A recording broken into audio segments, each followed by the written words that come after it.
Welcome to This Explainer.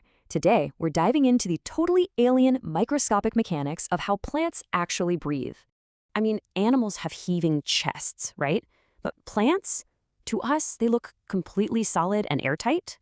But if you shrink down 10,000 times, a wild, dynamic, and kind of terrifying microscopic landscape emerges. Literally every leaf in your house is hiding millions of these tiny, snapping jaws underneath.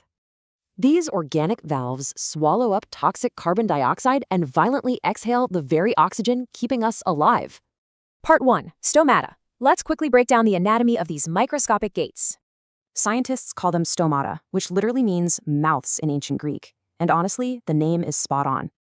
Every pore is flanked by specialized guard cells. Think of them as super powerful hydraulic switches. When they absorb water, intense pressure forces them to bow outward, pulling the mouth wide open to feed. Part 2, the hydraulic elevator. But opening these biological mouths comes with a massive, life-threatening risk. The exact moment a stoma opens for air, the plant's internal moisture instantly starts evaporating.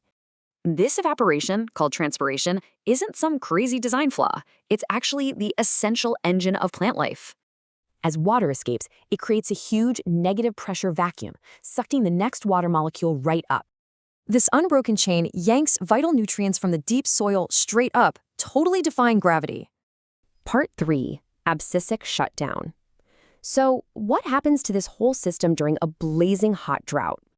Well, without a fast response to an empty water supply, the plant faces instant death by dehydration. Deep underground, drying roots hit the panic button, synthesizing a chemical distress hormone called Abscisic Acid. This hormone shoots up those pathways, forcing the guard cells to just instantly dump their water reserves.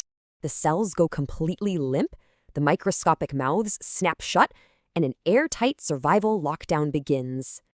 Every single second, millions of these invisible lips open and close, regulating the very air we inhale. But hey, this nonstop breathing and drinking creates a massive byproduct of pure, unrefined sugars. So how do plants protect these sugary treasures from thieves? They build complex, armored, biological vaults. We call these armored walls wood. Yeah, the exact same material we use to build human civilizations. We'll crack open that fortress next time on The Explainer. Until then, what else is secretly breathing beside you?